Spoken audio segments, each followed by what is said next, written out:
Así como estamos puestos de pie, vamos a compartir la palabra un ratito. Sé que se fue un poquito la hora, pero hoy teníamos muchas cosas que queríamos compartir con ustedes. Y voy a leer un texto que está en el libro de Hechos, capítulo 7, verso 51, para que podamos ver lo que estaba sucediendo allí. Acá Esteban, que es el primer mártir, está compartiendo una palabra tremenda, está predicando. Y en un momento él dice en el capítulo 7 de Hechos, versículo 51, dice: duros de cerviz e incircuncisos de corazón y de oídos, vosotros resistís siempre al Espíritu Santo, como vuestros padres, así también vosotros. ¿A cuál de los profetas no persiguieron vuestros padres y mataron a los que anunciaron de antemano la venida del justo, de quien vosotros ahora habéis sido entregadores y matadores? Vosotros que recibisteis la ley por disposición de ángeles y no la guardasteis, oyendo, dice el verso 54, estas palabras o estas cosas que le predicaba Esteban, se enfurecían en sus corazones y crujían los dientes contra él. Pero Esteban, lleno del Espíritu Santo, puesto los ojos en el cielo, vio la gloria de Dios y a Jesús que estaba sentado a la diestra de Dios. Y dijo: he aquí veo los cielos abiertos y al Hijo del Hombre que está a la diestra de Dios. Entonces ellos, dando grandes voces, se taparon los oídos y arremetieron a una contra él. Echándole fuera de la ciudad, le apedrearon, y los testigos pusieron sus ropas a los pies de un joven que se llamaba Saulo. Y apedreaban a Esteban mientras él, Esteban, invocaba y decía: Señor Jesús, recibe mi espíritu. Y puesto de rodillas, Esteban clamó a gran voz y dijo: Señor, no les tomes en cuenta este pecado. Y habiendo dicho esto, durmió. Amén. Oramos. Señor, te damos gracias en esta mañana por tu presencia. Te damos gracias por este hermoso grupo de hijos e hijas que ha decidido venir a tu casa en esta mañana. Y gracias por aquellos que están conectados a través de las redes sociales ahora. Señor, bendecimos tu palabra y nos disponemos a escuchar lo que tienes para cada uno de nosotros. En el nombre de Jesús te lo pedimos. Amén y amén. Gloria a Dios. Tome asiento, hermano y hermana. Bueno, yo quiero tratar de hacerlo lo más breve posible porque tenemos la cena del Señor y recordarles que este texto bíblico, cuando lo empezamos a leer, es un poco un mensaje muy fuerte, un mensaje tremendo.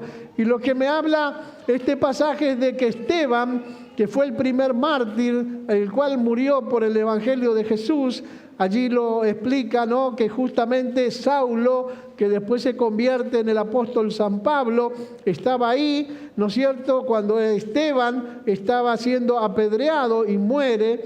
Pero este texto muestra el momento en que Esteban, con mucha valentía, ¿no?, con mucho valor, está confrontando justamente al sumo sacerdote. No está hablándole a cualquiera. Y el sumo sacerdote estaba con muchos judíos en ese lugar y Esteban les está predicando y les está diciendo que ellos tienen duro su corazón.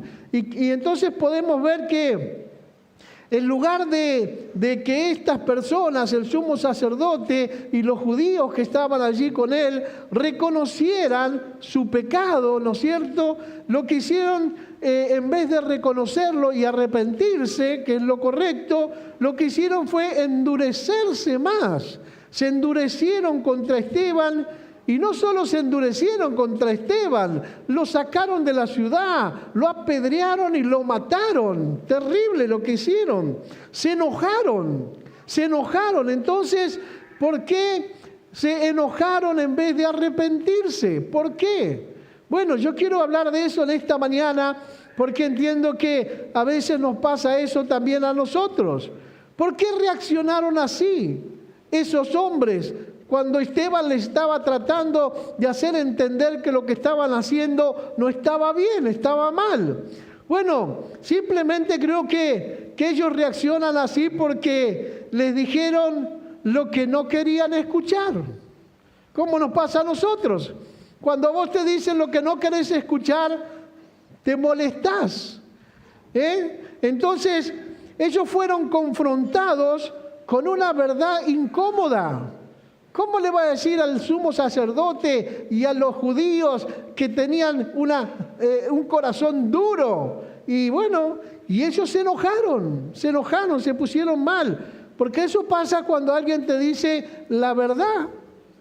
O eso pasa cuando alguien te dice lo que no querés escuchar. Eso pasa cuando alguien te dice algo que a vos te incomoda.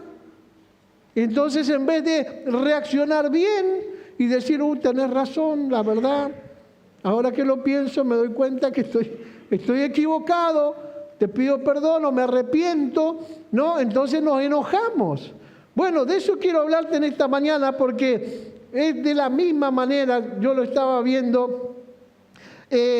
Nosotros reaccionamos igual a ellos y de forma violenta cuando se tocan temas que son sensibles en nuestra vida, cuando alguien quiere decirnos algunas verdades, como dije, que nos incomodan. Entonces, ¿qué es una verdad incómoda? ¿Qué es una verdad incómoda? ¿Cómo yo me incomodo con algo que me dicen? ¿Qué sería? Bueno, miren qué sencillo. Es algo que sabemos que es cierto, pero que no nos gusta aceptar. Eso es una verdad incómoda. Es cuando yo sé que lo que estoy haciendo está mal, pero que no quiero aceptarlo. Miren qué sencillo. Entonces, cuando alguien me lo dice, me incomoda, porque no lo quiero cambiar, no lo quiero corregir, no quiero dejar de hacerlo. Entonces me incomoda. Por eso el tema es que no nos gusta aceptar, porque la verdad nos confronta y la verdad nos deja sin excusas. No tenemos excusas. ¿Por qué? Porque es la verdad. Lo que pasa es que me incomoda que me digan la verdad. Entonces, vamos a aplicar esta verdad que le estoy compartiendo a nuestra vida cristiana. Lo vamos a traer a nuestra vida cristiana y la pregunta primera sería, ¿cuáles son en nuestra vida esos temas de los cuales nos molesta que nos hablen? Hay temas que no nos gusta que nos hablen, ¿no? Tratamos de evitar que nos hablen de esas cosas. Proverbios, mire qué interesante lo que dice Proverbios 15:10. Dice, la reconvención es molesta al que deja el camino, y el que aborrece la corrección morirá. La muerte no está hablando de la muerte física, sino que está hablando de la muerte espiritual. La palabra muerte, ya lo hemos enseñado muchas veces, habla de la separación, ¿no? Entonces, la persona que aborrece ser corregida o recibir la corrección va a terminar separada, separada del grupo, separada de la iglesia, separada de Dios. Por eso, la palabra reconvención que usa ahí el libro de Proverbios significa esto: acto de reprender, corregir o llamar la atención a alguien por algo que está haciendo mal. Eso dice, la reconvención es molesta. Cuando alguien te corrige, cuando alguien te reprende un poquito, ¿no? Cuando alguien te llama la atención y te dice que estás haciendo algo mal, te molesta. ¿Cuántos dicen amén a eso? Amén. Entonces, ¿qué pasa con esto? Tenemos que reconocer que muchos de nosotros tomamos actitudes, por ejemplo, de soberbia y de enojo cuando alguien nos quiere hacer ver el error que estamos cometiendo. De estar, por ejemplo, enredados en un vicio. Alguien te dice, mira, esto no te conviene, estás haciendo mal y entonces te molesta. O estás con malas amistades y uno dice, mira, tené cuidado con la gente con que te juntás porque porque ellos te van a llevar por mal camino y a veces te molesta que te digan esas cosas. O en alguna relación pecaminosa uno te dice, mira, la Biblia dice que no te unas en yugo desigual, y lo dice Dios, no lo digo yo, y por algo Dios lo puso acá en la Biblia para que nosotros entendamos que hay relaciones que no funcionan y que al final nos van a hacer más daño, que nos van a traer maldición en vez de bendición. Y bueno, pero a vos te molesta que te lo digan. Entonces nos molesta cuando se nos quiere hacer ver que no debemos, por ejemplo, maltratar a nuestra familia o hablarle mal a nuestra familia. A veces escuchamos a los chicos que nos cuentan y nos dicen, no, porque usted no sabe cómo es mi casa. Y entonces mi mamá le grita a mi papá le grita a mi mamá, se insultan a veces entre ellos, y estamos hablando de creyentes. Y entonces cuando alguien te confronta con eso y te dice, mirá, tenés que tratar bien a tu familia, te molesta. O cuando se nos dice que le dediquemos más tiempo, por ejemplo, a nuestros hijos, porque nuestros hijos se nos están yendo por caminos diferentes. Vemos que los chicos se van desviando del camino del Señor, empiezan a tener hábitos que no son los correctos, empiezan a hacer cosas que no son buenas, que no son sanas, y a veces el consejo es, papá, mamá, dedicarle un poquito más de tiempo a tus hijos. Llega el fin del año y vienen los papás, me dicen, mi hijo se llevó 7 materias, se llevó 14 materias, uno me dice, se llevó hasta el recreo. Y entonces yo lo miro y le digo, bueno, pero dedicarle un poquito más de tiempo, preguntarle cómo va en la escuela, pedirle la carpeta, sentarte a hacer los deberes con él. Y bueno, y cuando vos le decís eso, les molesta. A algunos les molesta en vez de decir, la verdad, pastor, tiene razón, yo nunca le vi la carpeta, nunca le revisé los deberes, nunca hablé con los maestros, los profesores. Entonces, cuando se nos dice algunas de estas cosas, ¿no es cierto?, nos dicen, mirá, tené cuidado porque te estás desviando del camino del Señor, estás poniendo otras prioridades en tu vida, estás dejando de hacer lo que Dios quiere que hagas, y a veces te miran y dicen, pastor, pero yo tengo que hacer otras cosas también aparte de venir a la iglesia, y se molestan cuando uno le dice alguna cosa de esa. Pero lo que tenemos que preguntarnos en esta mañana, y hacerlo con sinceridad, ¿por qué nos molesta que nos digan la verdad? ¿Por qué? ¿Por qué te molesta que te digan la verdad? ¿Cuál es el tema?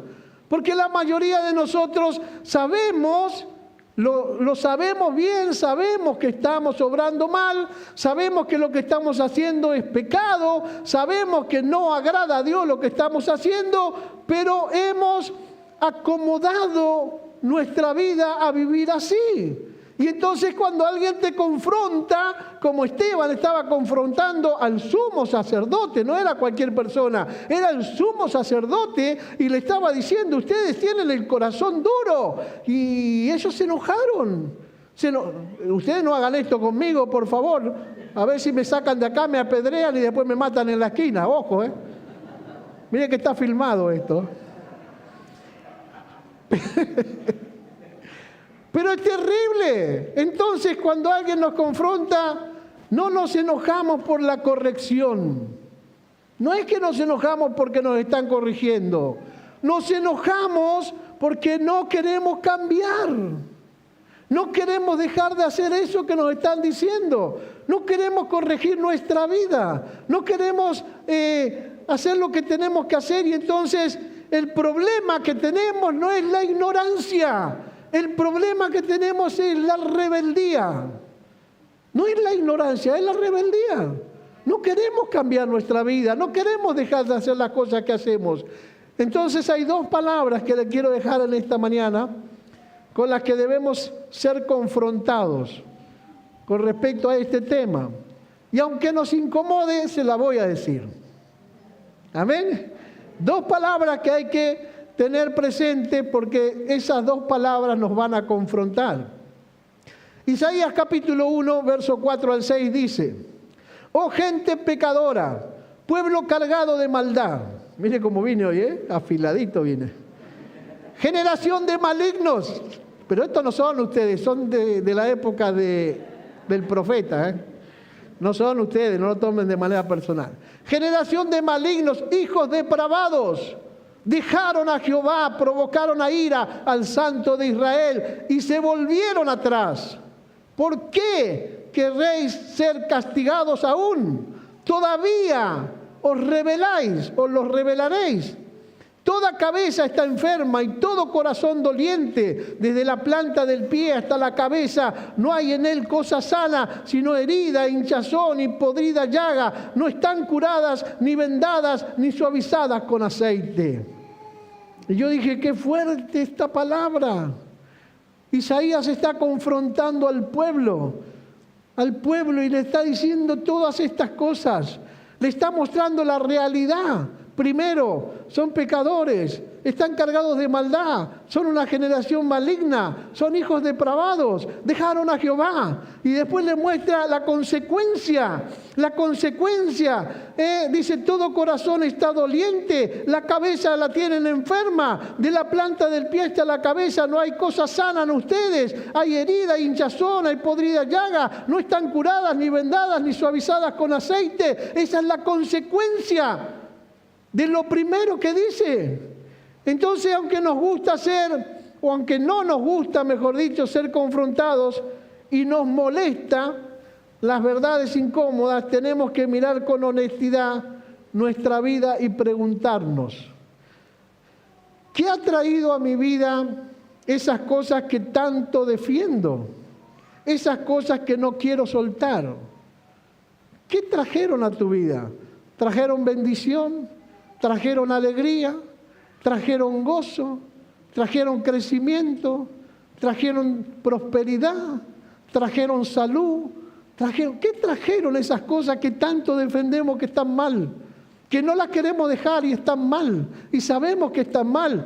¿Qué te trajeron? ¿Qué te dejaron? Cuando yo me reúno con la gente en las consejerías, yo le digo, bueno, ¿qué lección sacaste de todo lo que viviste, de todo lo malo que hiciste? Y todos me dicen lo mismo. Nada, pastor, nada. Me di cuenta que todo eso no me sirvió para nada. Que nada, estoy peor que antes. Yo pensé que eso me iba a dar alegría, me iba a dar gozo, me iba a dar felicidad, me iba a ayudar a estar mejor, pero ahora me doy cuenta que todo eso que hice mal, ahora todo eso me llevó a estar peor todavía.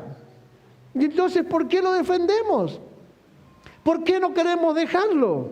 Entonces la pregunta es, entonces, ¿por qué defendemos las cosas malas que hacemos y no las queremos dejar?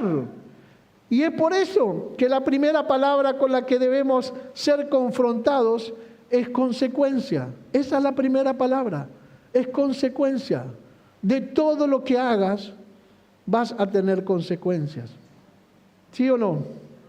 Y eso significa simplemente que por mucho que no nos guste hablar de estos temas, que a veces los pastores tenemos cuidado y decimos, a ver si los hermanos se enojan, se sienten mal, si alguno deja de venir a la iglesia porque les estamos enseñando alguna cosa que no les gusta. Por mucho que huyamos de ser confrontados por nuestros pecados, no podemos jamás huir de la consecuencia. Usted podrá huir de mi presencia, no viene más a la iglesia, no me ve más.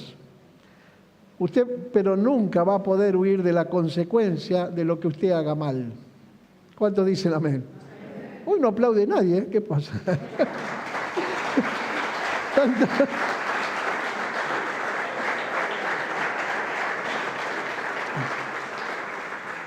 Entonces, va de nuevo, no podemos huir de las consecuencias porque tarde o temprano las consecuencias de lo malo te alcanzarán. Mira, no lo digo yo, lo dice la Biblia, Números capítulo 32, versículo 23, dice, mas si así lo hacéis, he aquí habréis pecado ante Jehová, y sabed que vuestro pecado os alcanzará. Lo que hagas mal te va a alcanzar un día. La consecuencia va a venir. Las consecuencias son, por ejemplo, el resultado lógico de lo que hacemos. Simplemente la vida nos devuelve, como siempre decimos, lo que sembramos. Lo que usted siembra, lo que cosecha. Y esto está en Gálatas capítulo 6, verso 7, cuando dice, no os engañéis. Dice Pablo, Dios no puede ser burlado, pues todo lo que el hombre y la mujer sembrare, eso también segará. Lo dice la Biblia. Hay una segunda palabra, que le quiero dejar. La primera, ¿cuál es?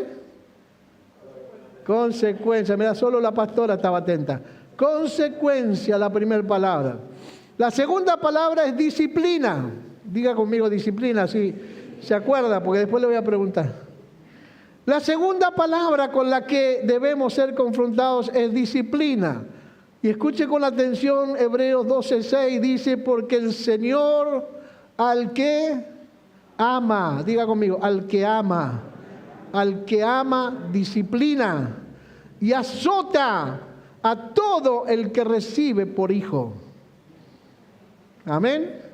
Entonces la disciplina, mi hermano, que nosotros la entendemos como algo a veces malo, nos están castigando, nos están poniendo en penitencia, no se trata de eso, la disciplina. Algunos dicen, me están disciplinando porque no me aman. No, la disciplina que viene de parte de Dios es porque Dios te ama. Dios al que ama disciplina. Si Dios no te amara, Dios no te disciplinaría y te dejaría que sigas viviendo la vida loca a tu manera, que hagas lo que quieras con tu vida, que disfrutes de todo lo que quieras y que al final te vayas al infierno. Pero Dios no lo quiere eso. Dios quiere que vos te arrepientas de tu pecado, que Él quiere salvarte, quiere limpiarte con la sangre de Cristo y un día te quiere llevar al cielo para que estés con Él para siempre. Entonces, mi hermano, la única manera que Él tiene de corregir nuestra vida es a través de la disciplina. Y si Dios te está disciplinando es porque Él te ama. No hay otro motivo. Porque Dios disciplina al que ama. Y azota, si te pega algún chirlo, aguantátela. A todo el que recibe por hijo. Si escuchás un chirlo de parte de Dios, dale gracias porque Él te considera hijo o te considera hija. La disciplina, mi hermano, es la intervención amorosa de Dios para rescatarme del pecado. Esa es la disciplina. O sea, lo podemos expresar de esta manera. Por ejemplo, la consecuencia de mi pecado sería la ley. La disciplina, la corrección, es el amor. Así que si Dios te corrige, es porque Él te ama. Dios nos disciplina para corregirnos, para restaurarnos, pero sobre todo para recordarnos que somos sus hijos. Él te disciplina para recordarte. Él es tu papá. Qué lindo eso, tener un papá tan hermoso. Muchos de nosotros quizás no hemos tenido a papá y mamá presentes. Pero cuando nos convertimos al Evangelio un día, leímos un texto que decía, aunque tu padre y tu madre te dejaren, con todo yo, Jehová, te recogeré. Y hemos sentido el amor de papá, abrazándonos, cuidándonos, sosteniéndonos, fortaleciéndonos, consolándonos. En todo el camino que hemos transitado, papá ha estado presente siempre. Siempre ha estado ahí papá con nosotros. Entonces, gloria a Dios, la disciplina nos recuerda que somos sus hijos. Es decir, que la disciplina nos recuerda nuestra identidad. Somos hijos de Dios, somos herederos de Dios, somos coherederos con Cristo. Tenemos un papá maravilloso en el cielo que nos ama. Hebreos capítulo 12, verso 7 dice, si soportáis la disciplina, Dios los trata como a hijos. Qué lindo. Porque ¿qué hijo es aquel a quien el Padre no disciplina? Pero si se os deja sin disciplina, de la cual todos han sido participantes, entonces no son hijos, son bastardos y no hijos, dice el Señor. Si no aceptan la disciplina, no son hijos, son bastardos. Y agrega, y no hijos, pero un hijo siempre recibe la corrección del padre, porque sabe que si el padre o la madre lo corrigen, lo hacen porque lo aman. ¿Sí o no? ¿Qué mamá, qué papá cuando un nene viene de la escuela con un lápiz, una goma que no es de él, no le dice, mira, mijito, mijita, mañana vas a la escuela y le devolves ese lápiz porque eso yo no te lo compré y esa goma? O le dice, qué lindo, che, mirá, multiplicaste la goma y el lápiz. No. Le decís, mañana vas a la escuela y aunque te dé vergüenza, lo devolvés. ¿Qué está haciendo papá y mamá? Están corrigiendo algo que puede ser terrible en el futuro si no lo corriges. Y Dios hace eso con nosotros para que estemos bien y bendecidos. Así que vamos a esperar a sufrir las consecuencias y soportar la disciplina de Dios para recién reconocer nuestro pecado.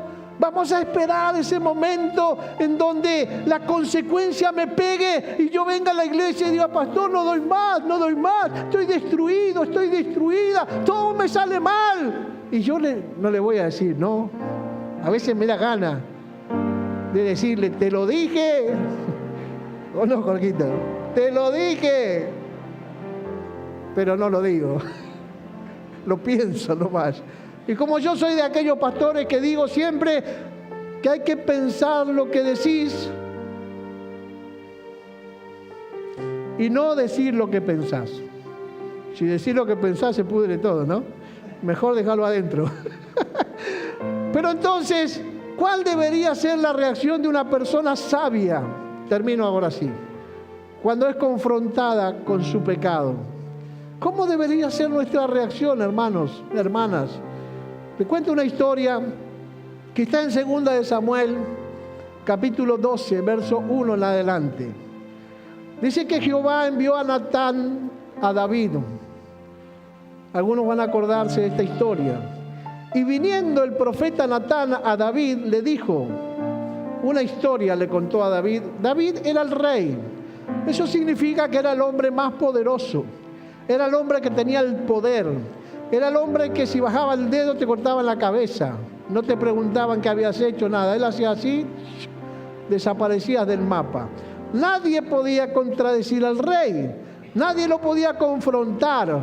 Nadie lo podía acusar al rey. Y Dios lo envía a Natán a hablar con el rey David. Porque David había cometido un pecado gravísimo que a Dios no le había agradado. Y entonces, como Dios amaba a David, lo mandó a Natán para que le hable. Y viniendo a él le dijo, Natán, había 2 hombres, le cuenta esta historia, en una ciudad. El uno era rico y el otro pobre. El rico tenía numerosas ovejas y vacas, pero el pobre no tenía más que una sola corderita que él había comprado, la había criado y había crecido con él y con sus hijos juntamente, comiendo de su bocado y bebiendo de su vaso, durmiendo en su seno, y la tenía como a una hija. Y vino uno de camino al hombre rico, y éste no quiso tomar de sus ovejas y de sus vacas. Y éste no quiso tomar de sus ovejas y de sus vacas para guisar para el caminante que había venido a él, sino que tomó la oveja de aquel hombre pobre y la preparó para que aquel caminante comiera. Entonces se encendió el furor de David cuando escucha esta historia. David se enoja, se enfurece y dice, en gran manera se enoja y dice que se enoja contra aquel hombre. ¿Cómo? Dice él. Y entonces Natán le dice algo tremendo, porque le dice, vive Jehová, que el que tal hizo, le dice, es digno de muerte. Y luego agrega y dice, y debe pagar la cordera con 4 tantos porque hizo tal cosa. Se indigna por lo que había hecho. Y le dice, y no tuvo misericordia. ¿Cómo? Pobre hombre, el pobre que tenía una sola corderita. El otro era rico y tenía un montón de animales. Y fue y le quitó la única que tenía. Entonces Natán dice a David, tú eres aquel hombre, le dice al rey en la cara. Y así ha dicho Jehová el Señor, el Espíritu viene sobre Natán y el Espíritu le da palabra y le dice, así ha dicho Jehová Dios de Israel, yo te ungí por rey sobre Israel y te libré de la mano de Saúl. y te di la casa de tu Señor y las mujeres de tu Señor en tu seno. Además te di la casa de Israel y de Judá. Y si esto fuera poco, te hubiera añadido mucho más. ¿Por qué? Pues tuviste en poco la palabra de Jehová, haciendo lo malo delante de sus ojos. A Urías, Eteo, heriste espada, lo mandaste a matar y tomaste por mujer a su mujer, la única que tenía, y a él lo mataste con la espada de los hijos de Amón. Tremendo. Entonces yo pensé, después que David se enredó con Betsabé, el Señor envió al profeta Natán. ¿Para qué? Para que lo confrontara. Para que lo confrontara con su pecado. Y que le hiciera ver la gravedad del pecado que había cometido. Natán le cuenta la historia que leímos recién de una injusticia cometida por un hombre que, teniendo muchas ovejas y vacas, cuando fue visitado por un caminante, en lugar de tomar de sus ovejas que Dios le había dado, tomó la única oveja del otro, de un hombre pobre. Y a David le pareció algo tan injusto que él mismo expresa que el que hizo eso debía pagar con la vida, debía pagar 4 también tantos más, decía él, pero debía morir. Lo que David nunca imaginó, lo que le iba a decir Natán, que Natán le diría una frase que seguramente lo dejó sin palabras, porque lo confrontó con la verdad. Y Natán le dijo: Rey David, ese hombre eres tú. Ese hombre eres tú. David, como les conté, era el rey. Él tenía la autoridad suprema para enojarse y para mandar a sacar a Natán. Y aún hasta matarlo, cortarle la cabeza por estar acusando al rey. David lo podía hacer. Pero como vemos al final de la historia, David no hizo lo mismo que el sumo sacerdote. David lo que hizo, en lugar de enojarse, escuchen, en lugar de enojarse y de mandar a matar a Natán, David lo que hizo fue confesar su pecado y arrepentirse de todo corazón. Segunda de Samuel 12:13 cuenta la historia y dice: entonces David dijo a Natán: pequé contra Jehová. Y Natán le dijo a David: también Jehová ha redimido tu pecado.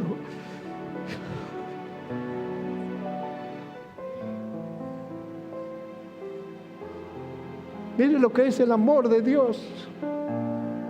David se arrepintió y Natán le dijo: Dios ha redimido tu pecado y no morirás. Más adelante, en el Salmo 51, encontramos el arrepentimiento y la plegaria pidiendo purificación. Al músico principal, como dice la Biblia, el Salmo de David, cuando después que se llegó a Betsabé, vino a él Natán el profeta y él dijo, escuche la oración de David. Dijo: ten piedad de mí, oh Dios, conforme a tu misericordia, conforme a la multitud de tus piedades, borra mis rebeliones.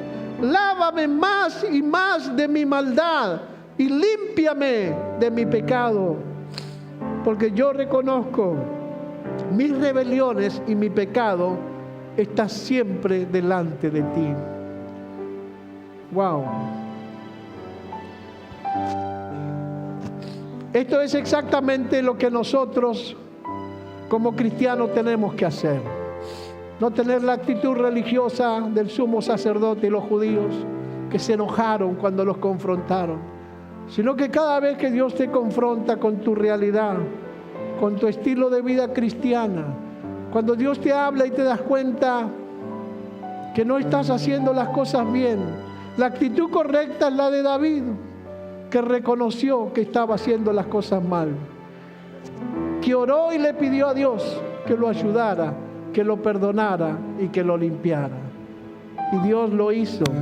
Así que la verdad es que siempre nos va a confrontar. La verdad siempre va a llegar. La pregunta es entonces, ¿qué voy a hacer cuando me confronta con un mensaje como este? ¿Me voy a enojar o me voy a arrepentir? Esa es la pregunta para ti en esta mañana. Yo quiero que te pongas de pie. Y te quiero decir una cosita más, porque el enojo endurece el corazón. Pero el arrepentimiento abre la puerta para el perdón de Dios, para la restauración y para los tiempos de refrigerio. No te enojes cuando Dios te habla, no te enojes cuando Dios te confronta. No defiendas lo que Él quiere sanar en tu vida, restaurar en tu vida, cambiar en tu vida, corregir en tu vida, mejorar en tu vida, porque Él lo quiere hacer para bendecirte, Él lo quiere hacer para cambiar tu historia, Él lo quiere hacer para que tengas una vida nueva, pero una vida bendecida y llena del poder, de la gracia y la presencia de Dios. Así que la idea en esta mañana es: ¿qué vas a hacer hoy? ¿Te vas a enojar o vas a reconocer lo que estás haciendo mal y le vas a pedir perdón al Señor? Justo tenemos Santa Cena, así que en este momento yo quiero que cada uno, mientras yo me preparo para compartir la cena, tenga su momento con Dios. Ahí donde estás, yo quiero que ores y hables con Él. Y si Dios te está confrontando con algo, ojalá te arrepientas en esta mañana y cambies de actitud, porque después de eso vendrá la bendición de Dios para tu vida, para tu matrimonio, para tu familia y para tu ministerio. Amén. Así que allí donde estás, mientras adoramos suavemente al Señor una canción, yo quiero que te pongas a cuenta con Dios. Allí donde estás, ponte a cuenta con el Señor. Gloria a Dios.